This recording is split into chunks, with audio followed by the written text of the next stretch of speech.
The ocean didn't turn animals into monsters by accident. It did it by removing mercy. Go down just a few hundred meters and sunlight dies. No warmth, no plants, no easy meals. Down there, food doesn't come every day. Sometimes it doesn't come for months. So evolution makes a deal. Grow bigger eyes or see nothing. Grow wider jaws or starve. Grow sharper teeth or become food. Some creatures learn to glow, not to be beautiful, but to lie, to trick prey, to pull victims closer. In the deep ocean, survival doesn't favor the strongest, it favors the most terrifying solution possible. And when life adapts to endless darkness, monsters aren't born, they're engineered.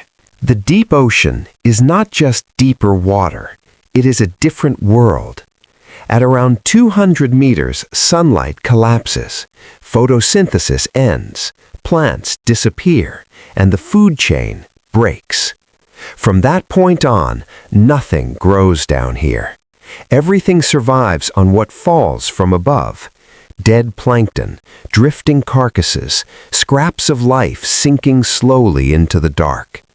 This single change rewrites evolution. In the deep ocean, food is not daily. Sometimes it is seasonal, sometimes it is luck. So animals cannot afford to be selective. They must eat whatever arrives, whenever it arrives, or not eat at all. That is why mouths become enormous, jaws stretch wider than bodies, stomachs expand to hold meals larger than the animal itself. Because when food finally comes, hesitation means death. Then there is the pressure. Every 10 meters down adds another atmosphere pressing inward. Bones, organs, cells, everything is squeezed.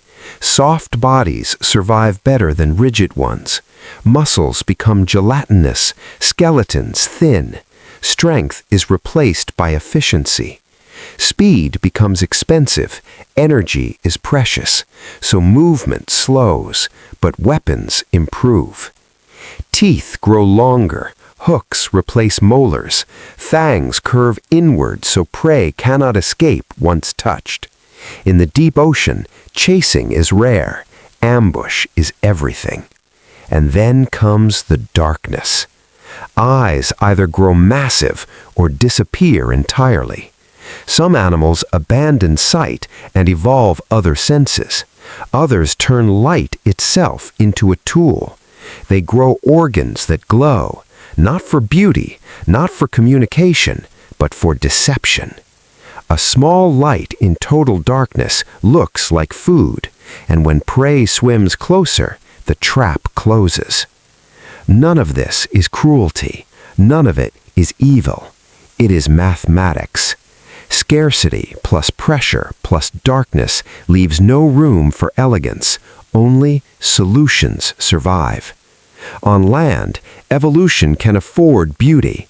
In the deep ocean, it cannot. Down here, life is not shaped to be admired. It is shaped to endure the most hostile environment on Earth. And when survival is pushed to its absolute limit, the result doesn't look like nature anymore. It looks like a monster. In the deep ocean, darkness is not the absence of light. It is a constant force, as powerful as gravity. Below the reach of sunlight, vision stops being reliable. Colors vanish first. Red disappears completely, then orange, then yellow, until everything becomes blue, and then black. For animals living here, eyes are a gamble. Some species double down. Their eyes grow enormous, sometimes larger than their brains. They stretch to catch the faintest trace of bioluminescence, the smallest flicker of movement. One photon can mean food or danger. But other creatures make a different choice. They abandon sight entirely. Eyes cost energy. They require maintenance, protection, constant processing. In total darkness, useless organs become liabilities, so evolution shuts them down. Instead, other senses take over. Vibrations become maps, pressure changes become warnings, chemical traces in the water become trails to follow. The ocean itself becomes readable, not through sight, but through touch, motion, and smell. Then there is sound. In water, sound travels farther and faster than light. Low-frequency vibrations can move across kilometers of open ocean. Some deep-sea animals grow bodies tuned to detect these signals. They feel movement long before they see it, sometimes long before prey knows it is being hunted. And then there is bioluminescence. Over 90% of deep-sea animals can produce light, not to see, but to manipulate. Some flash to confuse predators. Some glow underneath to erase their shadows, making them invisible from below. Others take a darker path. They create false stars. A tiny glowing dot in endless blackness looks like life, looks like food, looks safe. Prey swims closer. The light stays still, and then the mouth opens.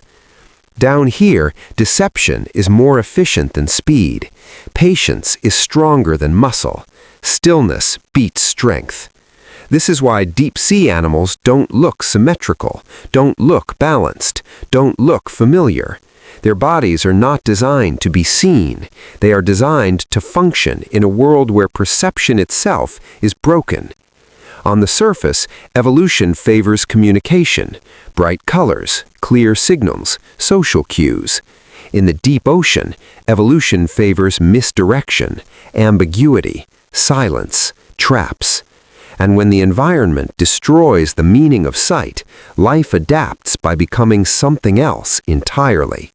Not faster, not smarter, just harder to understand. The deep ocean doesn't create monsters because it wants to. It does it because there is no other option. Down there, light is rare, food is borrowed, and survival is never guaranteed.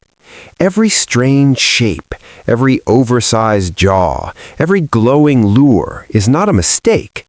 It's a record of what life had to become when pushed beyond comfort, beyond beauty, beyond mercy. We look at these creatures and call them terrifying, but to the deep ocean, they are perfectly normal. And the deeper you go, the less the rules of the surface matter. Because in the darkest places on Earth, evolution doesn't ask what looks right. It asks only one question: what survives next?